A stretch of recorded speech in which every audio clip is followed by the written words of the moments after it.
नमस्कार, आप देख रहे हैं लोकमत भारत का न्यूज बुलेटिन। मैं हूं राघव शर्मा आपके साथ। आइए रुख करते हैं आज की प्रमुख खबरों की ओर। अमेरिका और ईरान के बीच लगातार तनाव बढ़ता जा रहा है। द वॉल स्ट्रीट जर्नल ने अमेरिकी अधिकारियों के हवाले से बताया कि राष्ट्रपति ट्रंप ईरान के खिलाफ सैन्य विकल्प पर विचार कर रहे हैं। रिपोर्ट के मुताबिक ट्रंप ने ऐसे सैन्य विकल्पों की मांग की है जिनका असर निर्णायक हो। रक्षा मंत्रालय, पेंटागन और व्हाइट हाउस ने इन पर काम करना शुरू कर दिया है। इनमें ईरानी शासन को सत्ता से हटाने की योजना भी शामिल है। दूसरी तरफ आज अमेरिकी जंगी बेड़ा यूएसएस अब्राहम लिंकन भी मिडिल ईस्ट पहुंच सकता है। इसके चलते आशंका जताई जा रही है कि अमेरिका ईरान पर कोई अचानक सैन्य कार्रवाई कर सकता है।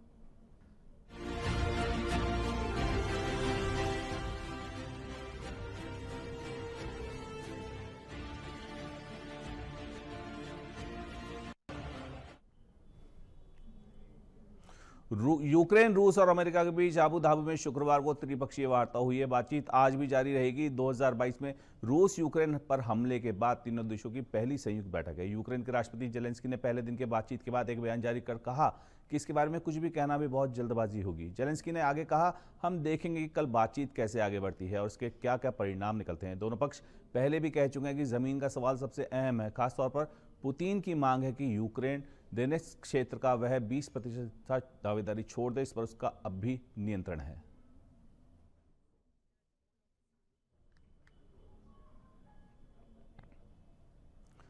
प्रयागराज में अभिमुक्तेश्वर और मेला प्रशासन के बीच 6 दिनों से विवाद जारी है। इसी बीच अभिमुक्तेश्वर ने शिविर के अंदर और बाहर 12 सीसीटीवी कैमरे लगवाए हैं। शंकराचार्य के विशेष प्रतिनिधि देवेंद्र पांडे ने बताया, यह हमारी मजबूरी है क्योंकि शंकराचार्य सड़क पर बैठते हैं।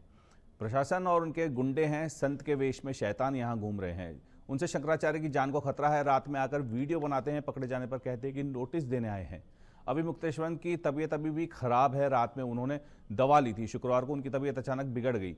उन्हें तेज बुखार था। इसी बीच अभिमुक्तेश्वर ने डिप्टी सीएम केशव मौर्य को समझदार नेता बताया। कहा, ऐसे व्यक्ति को मुख्यमंत्री होना चाहिए जो समझते हैं कि अफसरों से गलती हुई है। जो अकड़ में बैठा हो उसे मुख्यमंत्री नहीं होना चाहिए।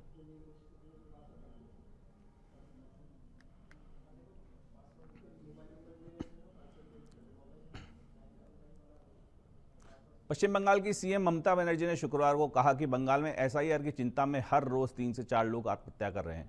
अब तक 110 से ज्यादा लोग मर चुके हैं। 40-45 लोग अस्पताल में हैं, जिंदगी और मौत से जूझ रहे हैं। इतने साल बाद क्या हमें यह साबित करना पड़ेगा कि हम इस देश के नागरिक हैं? ममता बनर्जी ने कोलकाता के रेड रोड पर नेताजी सुभाष चंद्र बोस जयंती के कार्यक्रम में ये बातें कही। ममता बनर्जी ने बताया कि दिसंबर में जारी ड्राफ्ट वोटर लिस्ट से 58 लाख से ज्यादा मतदाताओं के नाम हटा दिए गए हैं। उन्होंने कहा कि राज्य में कुल 7.6 करोड़ मतदाता हैं, जिनमें 1.66 करोड़ मतदाताओं की नागरिकता को लेकर संदेह जताया गया है। उन्हें दस्तावेजों की दोबारा जांच के लिए सुनवाई का नोटिस भेजा गया है।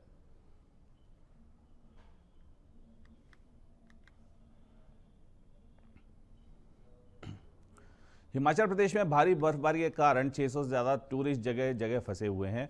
मनाली में बड़ी संख्या में पर्यटकों ने पूरी रात गाड़ियों बिताई है। इनके पास खाने पीने को कुछ नहीं है। माइनस में टेम्परेचर के बावजूद ठंड से बचने को कंबल तक नहीं है। इससे कई पर्यटकों की हालत बिगड़ती जा रही है। मनाली के 16 व 17 मील के पास 100 से भी ज्यादा गाड़ियां फंसी हैं। इनमें टूरिस्ट सड़क खुलने की उम्मीद में है। सड़क पर भारी बर्फ होने के कारण गाड़ियों की आवाजाही नहीं हो पा रही है। दिल्ली से आई टूरिस्ट रिंकी ने बताया कि वे 24 घंटों से मनाली से 8 किलोमीटर पहले ही गाड़ी में है। उनके साथ टेम्पो में 5 लोग हैं। उन्हें पूरी रात भूखे प्यासे बिताई। ठंड से उनकी स्थिति बिगड़ रही है।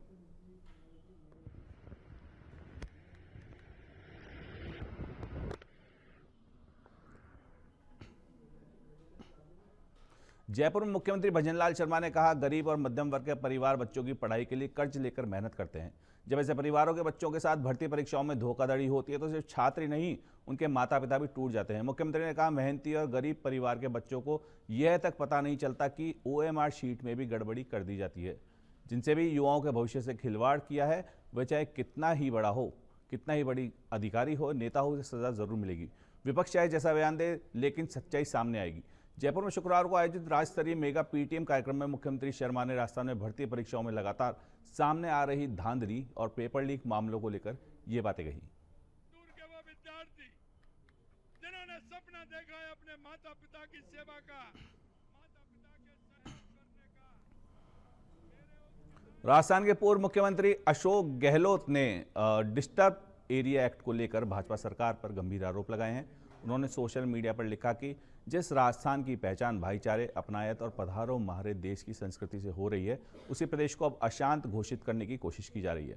गहलोत ने इसे राजस्थान के इतिहास का बेहद शर्मनाक कदम बताया। अशोक गहलोत ने कहा कि कांग्रेस सरकार ने महात्मा गांधी के विचारों से प्रेरित होकर देश का पहला शांति और अहिंसा विभाग बनाया था। इस विभाग का मकसद संवाद, सद्भाव और प्रेम के जरिए समाज को मजबूत करना था, ताकि किसी भी तरह की नफरत को पनपने का मौका न मिले। गहलोत ने आरोप लगाया कि भाजपा सरकार सत्ता में आते ही सबसे पहले शांति और अहिंसा विभाग को निष्क्रिय किया। अब डिस्टर्ब एरिया एक्ट लागू कर राजस्थान को सांप्रदायिक प्रयोगशाला बनाने की कोशिश की जा रही है। उन्होंने कहा, यह सोच प्रदेश की मूल संस्कृति के खिलाफ है।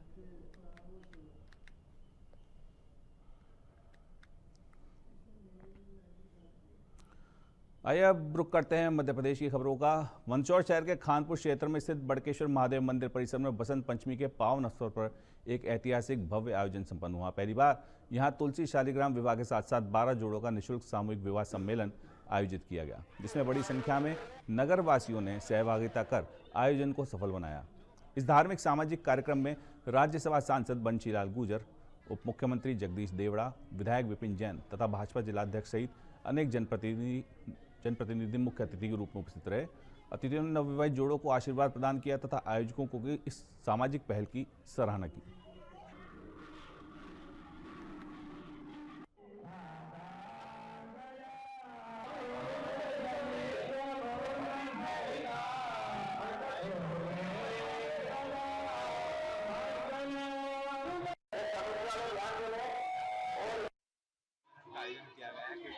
कितने जोड़ा है आज?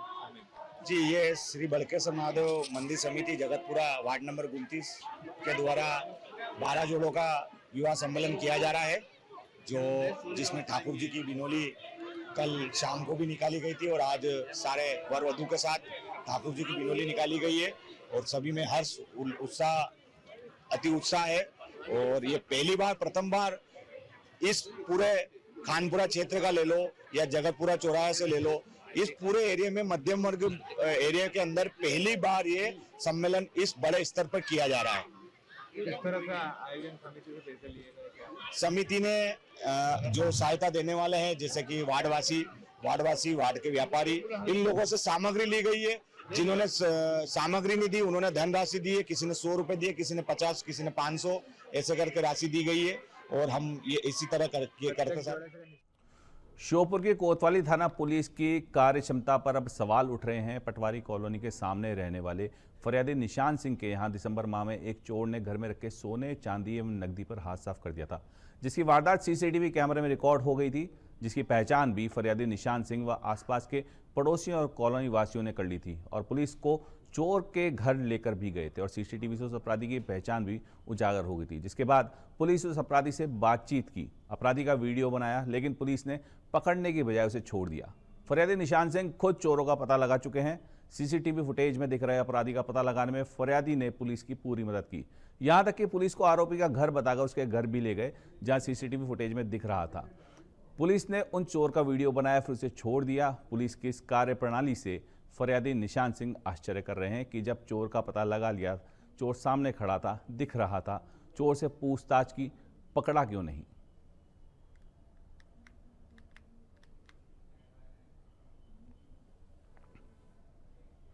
श्री दादाजी मंदिर नवनिर्माण के कार्य का शुक्रवार से श्री गणेश हुआ। सिटी मजिस्ट्रेट बजरंग बहादुर रोचक नागौरी सहित अन्य ट्रस्टियों की उपस्थिति में पूजन अर्चन के बाद लेआउट पर नींव खुदाई का कार्य प्रारंभ हुआ। सिटी मजिस्ट्रेट ने लेआउट का निरीक्षण भी किया। दादाजी मंदिर के पिछले भाग से सबसे पहले निर्माण कार्य चालू हो रहा है। बाकायदा लेआउट के अनुसार खुदाई के लिए पिलर की मार्किंग येलो कलर से की गई है। मंदिर क्षेत्र में जगह जगह येलो मार्किंग कर 108 खंभों के लिए स्थान चिन्हित किए गए हैं। 108 खंभों के 24 पिलर पर मंदिर की दीवारें आने ओपन में सिर्फ 84 खंभे ही दिखेंगे। श्री दादाजी मंदिर निर्माण 4 चरणों में प्रस्तावित है। सबसे पहले मां नर्मदा का मंदिर, दूसरे चरण मंदिर के पीछे अमूल्य दर्शन गृह, तीसरे चरण में श्री छोटे दादाजी और चौथे चरण में श्री बड़े दादाजी और धूनीमई क्षेत्र का निर्माण होगा।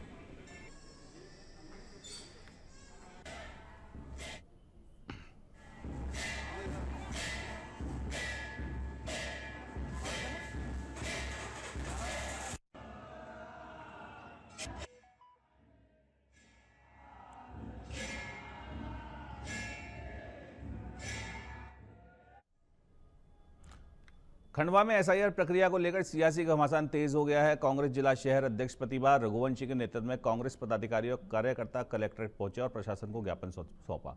इस दौरान उन्होंने फॉर्म नंबर 7 के जरिए बड़े पैमाने पर फर्जी आपत्तियां दर्ज कराने का गंभीर आरोप लगाया। प्रतिभा रघुवंशी ने कहा, विपक्ष होने के नाते कांग्रेस हमेशा जनता के साथ खड़ी रही है। सरकार एक और मतदाता सूची के शुद्धिकरण की बात कर रही है तो दूसरी ओर पूरे मध्य प्रदेश सहित खंडवा में जानबूझकर अफरा तफरी का माहौल बनाया जा रहा है। उन्होंने बताया कि फॉर्म नंबर 7 जमा कराने की अंतिम तारीख तय थी, लेकिन सील बंद लिफाफों में जो फॉर्म सामने आए उनमें पहले से ही नाम प्रिंट थे। कई मामलों में जिन लोगों से हस्ताक्षर कराए गए उन्हें यह तक पता नहीं था कि उन्होंने किन किन मतदाताओं के खिलाफ आपत्ति दर्ज कर दी है।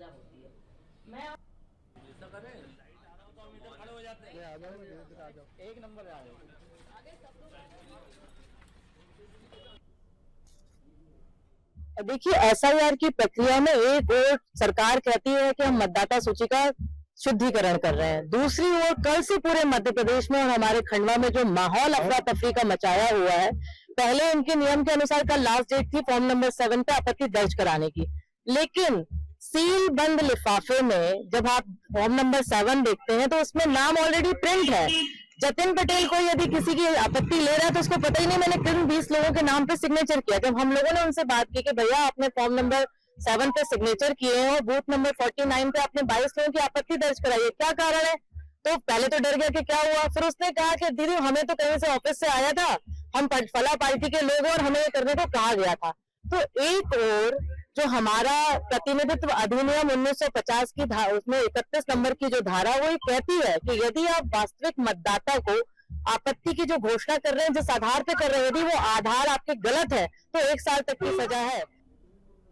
बुरहानपुर के प्राचीन स्वामीनारायण मंदिर भगवान श्री हरिकृष्ण महाराज के 155वें पाटोत्सव के उपलक्ष्य में भव्य धार्मिक आयोजन का शुभारंभ हुआ। इस अवसर पर सभी हरिभक्त ताप्ती नदी के राजघाट पहुंचे, जहां विधि विधान से भगवान स्वामीनारायण की पूजा अर्चना की गई। इसके पश्चात हरिभक्त बहनों द्वारा सिर पर कलश धारण कर घोड़ों की सवारी के साथ भव्य कलश यात्रा निकाली गई, जो राजघाट से प्रारंभ होकर स्वामीनारायण मंदिर तक पहुंची। इस कलश यात्रा में मंदिर के महंत कोठारी स्वामी, कथावाचक शास्त्री चिंतन प्रिय दास जी, आयोजक दिनेश भगत, कथा के यजमान गोविंदास शाह परिवार सहित बड़ी संख्या में संत और हरिभक्त उपस्थित रहे। ताप्ती नदी से लाए गए पावन जल से भगवान हरि कृष्ण महाराज एवं लक्ष्मी नारायण देव का विशेष अभिषेक किया गया। इस अभिषेक में जल के साथ साथ दूध, दही, मक्खन एवं फलों के रस का उपयोग किया गया। गौरतलब है कि आज भगवान हरि कृष्ण महाराज का 155वां पाटोत्सव श्रद्धा और भक्ति के साथ मनाया जाएगा। इस दिन राज्योपचार के साथ भगवान स्वामीनारायण के धुन, भजन, आरती, पूजन, 56 भोग तथा संध्या में शाकोत्सव का आयोजन भी किया जाएगा।